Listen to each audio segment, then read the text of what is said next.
لە فڕۆکەخانە هەم لە ساڵی پێشوازیان لە هۆڵی پێشوازی فڕۆکەخانە بە هەمان شێوە ئاڵای کوردستان لە پێشوازی سەرۆکبارزانی دانراوە.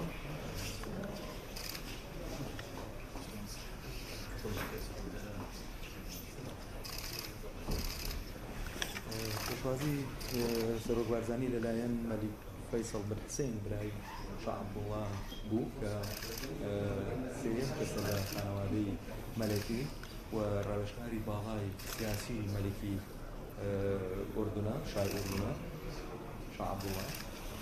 ئەمە دووەم سەردانی سەرۆکبارزانی لە ماوەی چارمانی ڕابردوو و مانگی یەکی ئەمساڵیش بە هەمان شێوە نالی سەرۆکبارزانی سەردانی ئوردنی کرد و لەلایەن شاع عەبدوڵڵاوە پێشوازی دەکرا دیسان.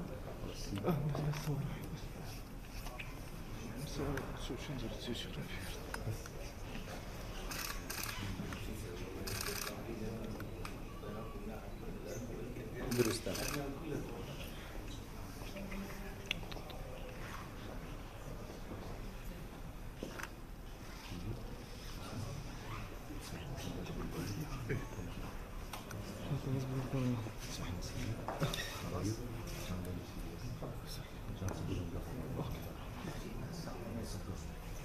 هاكا لا طعام شباب ما باش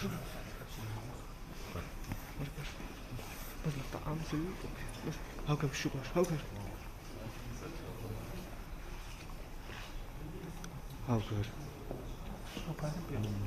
والله ما زين تصوير